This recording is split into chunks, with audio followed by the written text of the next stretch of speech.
नमस्ते दोस्तों, suspense radio में आप लोगों का स्वागत है।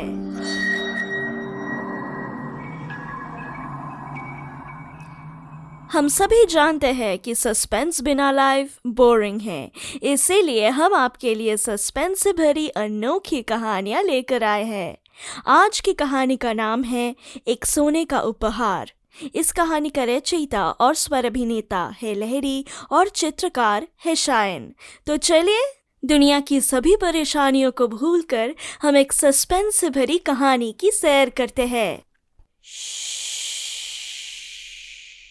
डर से सुनना जरूर।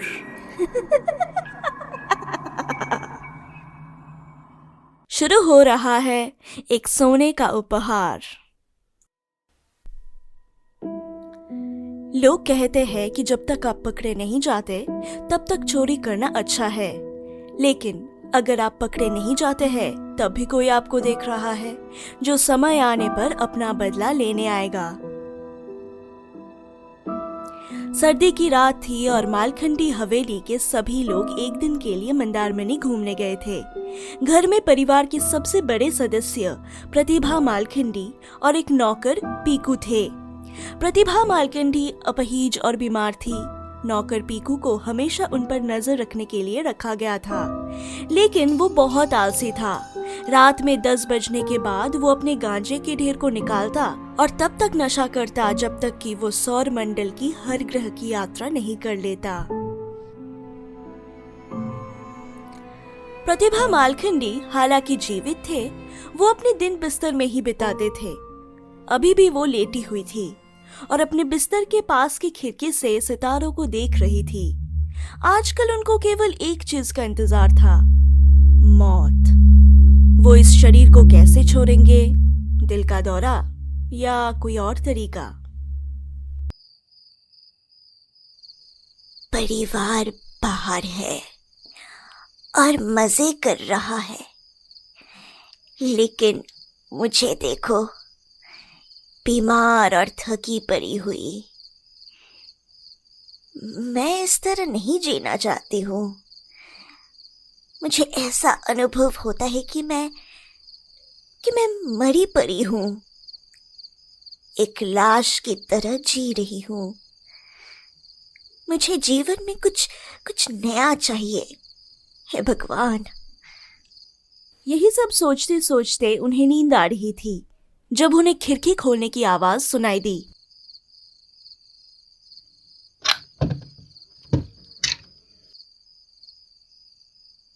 रामू नाम का एक चोर बड़ी मुश्किल के बाद आखिरकार हवेली में घुस पाया। वो लंबे समय से इस घर को निशाना कर रहा था। सभी जानते थे कि मालखंडी परिवार धनवान है और उनके तिजोरियों में सोने और हीरे रखे हुए हैं। आखिरकार आज चोर को अपना सपना पूरा करने का मौका मिल ही गया। बाप रे, आखिरकार इस घर में मैं घुस ही गया। कब से इस वक्त का इंतजार था। देखते हैं क्या क्या मिलता है। कमरे के अंदर हर जगह अंधेरा था। रामू को कुछ नहीं दिखाई दे रहा था। उसने जेब से मैचेस निकालकर आग जलाई, फिर धीरे धीरे कमरे के चारों ओर देखा। कमरा कीमती फर्नीचरों से सजाया हुआ था। रामू अपने चेहरे पर विस्मय के भाव से सब कुछ देख रहा था।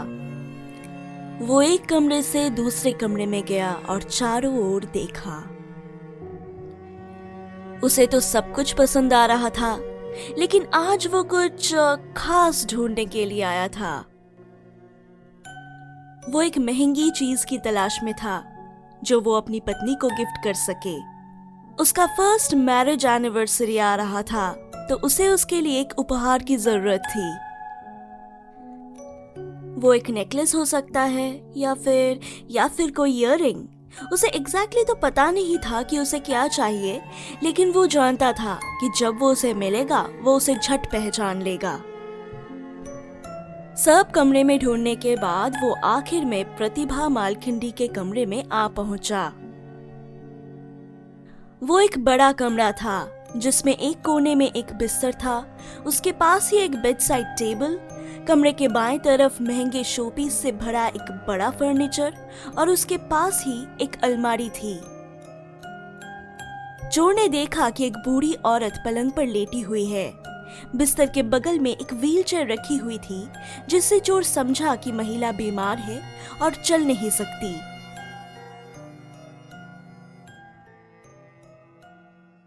अच्छा है, ये बुढ़िया मेरा पीछा नहीं कर सकती। चोर ने अपने सूझबूझ का इस्तेमाल किया और अलमारी खोल दी। अलमारी साड़ियां और कानूनी कागजात से भरा पड़ा था। लगभग 1 घंटे तक अलमारी में ढूंढने के बाद उसे एक रैक के अंत में एक छोटा सा बक्सा मिला। उसने उसको निकाला। आश्चर्यजनक रूप से यह बिना किसी प्रयास के खुल गया और अंदर ही वो चीज थी जिसकी उसे अभी तक इंतजार था। ये एक सुंदर सोने का हार था। चोर की आंखें फैल गई। उसने उसे बाहर निकाला और विस्मय से देखा। इतनी कीमती चीज, ये तो मैंने अपने पूरे जीवन में नहीं देखा।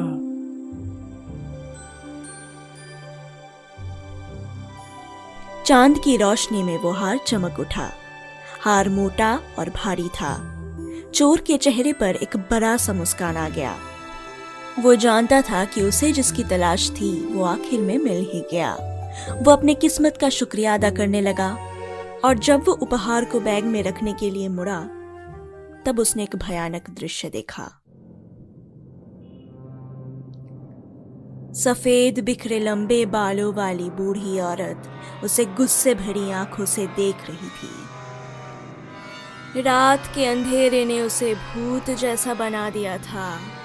अचानक वो चिल्लाने लगी, चोर चोर चोर, बचाओ बचाओ मुझे, पीकू पीकू कहाँ हो, चोर चोर। चोर तो घबरा गया। उसने बिना देर किए जाकर बुढ़िया का मुंह अपने हाथ से पकड़ लिया। ऐसा करते ही बुढ़िया ने उसे काट लिया। चोर दर्द से करा उठा। गुस्से में आकर उसने एक तकिया पकड़ा और बूढ़ी औरत के चेहरे पर दबा दिया। बुढ़िया, तेरी इतनी हिम्मत! महिला दर्द से कराते रही और खुद को छुड़ाने के लिए कोशिश करने लगी। ऐसे करते करते 2 मिनट के बाद वो शांत हो गई।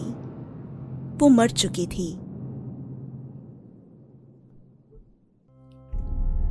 रामू को जब ये एहसास हुआ तब वो मर चुकी थी, लेकिन ये जानबूझकर नहीं था। वो सिर्फ अपने गुस्से को काबू में नहीं रख पाया। लेकिन अब कुछ नहीं किया जा सकता। रामू के लिए अब सिर्फ एक ही रास्ता बचा था। उसे वहां से भागना था। रामू जितनी जल्दी हो सके वहां से भागा। उसके बाद कुछ दिनों तक शहर में प्रतिभा मालखंडी की हत्या की खबर फैलते रहे, लेकिन ये पता नहीं चल पाया कि यह हत्या किसने की।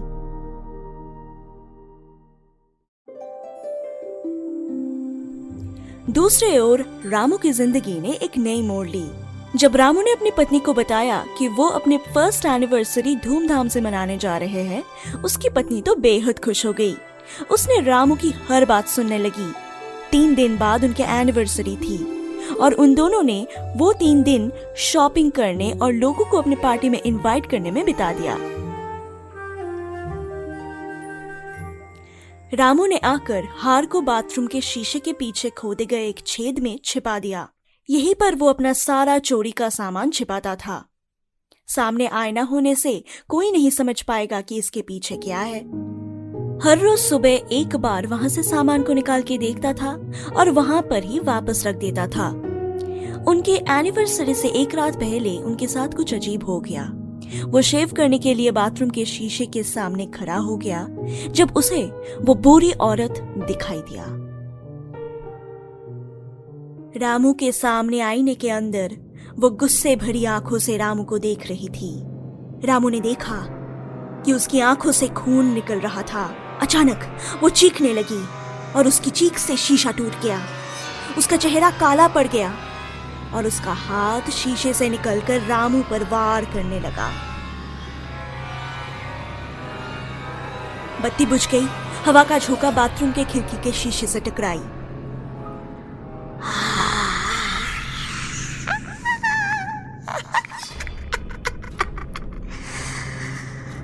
हार वापस दे दो। वो हार मेरा है। हार वापस दे दो। चोरी करना पाप है। हार वापस दे दो। रामू तो पहले पहले घबरा गया था। फिर जब बुढ़िया ने हार वापस करने की बात बोली तो रामू को गुस्सा आ गया। अब वो हार मेरा है, सिर्फ मेरा। वो गुस्सा होकर आईने पर पूरी ताकत से मुक्का मारा।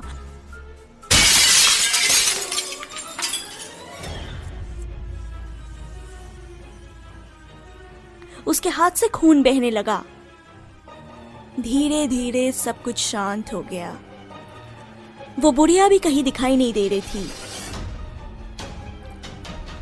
रामू ने अपना हाथ बैंडेज से बांध दिया और घटना के बारे में भूलने की कोशिश की। वो हार वापस नहीं करने वाला था। गुस्से से उसका मन भर गया था। उसने इसे चुराया है और अब ये हार उसका है।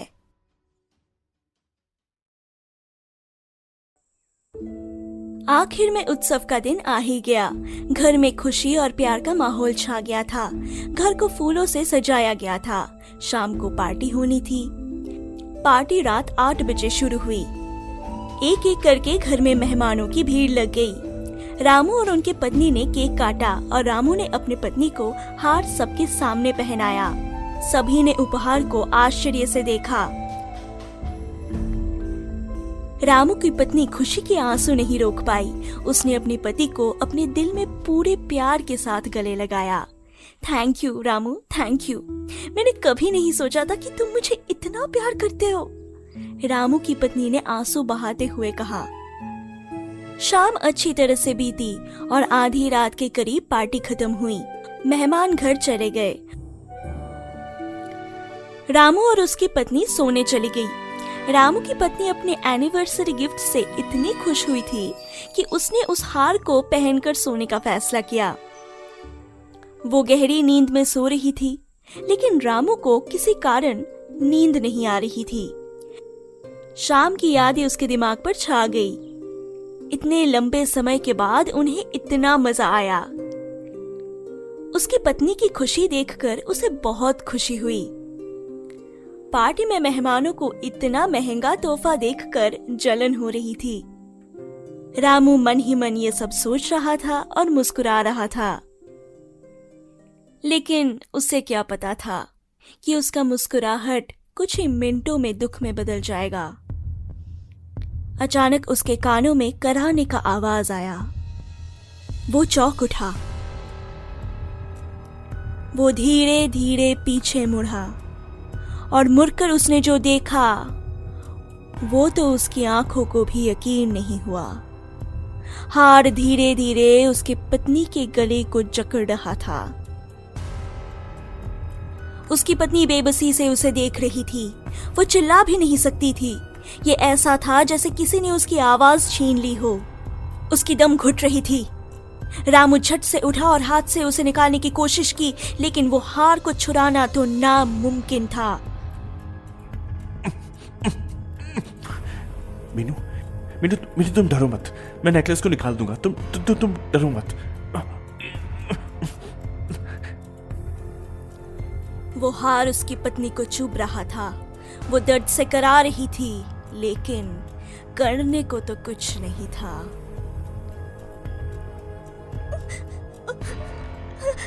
रामू, रामू, मुझे बचाओ रामू।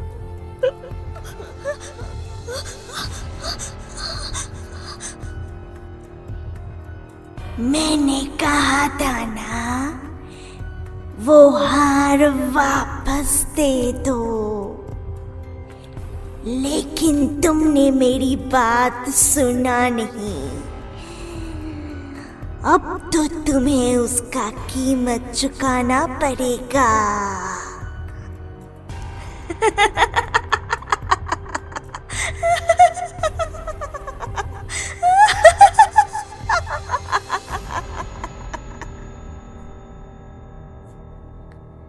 रामू ने खिड़की से बाहर देखा तो बुढ़िया वहीं खड़ी थी। चेहरे पर धूर्त मुस्कान के साथ वो रामू को देख रही थी।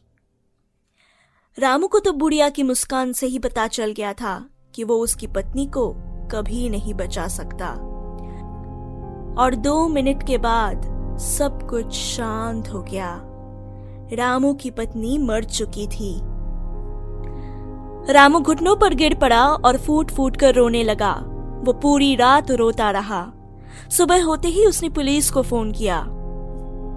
Hello hello, police station. हाँ जी, कहिए। घर में एक हत्या हो गया है, प्लीज जल्द से जल्द आइए। जब पुलिस आए तो रामू उनके सामने अपना जुर्म कबूल किया। उसने स्वीकार किया कि वो एक पेशावर चोर था और उसके घर का हर सामान चोरी का था। पुलिस ने हर चीज को जब्त कर लिया और वो हार मालखंडी परिवार को वापस कर दिया। रामू ने यह भी कबूल किया कि उसने ही प्रतिभा मालखंडी की हत्या की थी और रामू को अपनी गलती का भुगतान जीवन भर जेल में रहकर करना पड़ा। अभी तक आप एक सोने का उपहार सुन रहे थे। लाइक, कमेंट और सब्सक्राइब करना ना भूलें, क्योंकि हम आने वाले दिनों में इस तरह की और भी डरावनी कहानियां जरूर लाएंगे।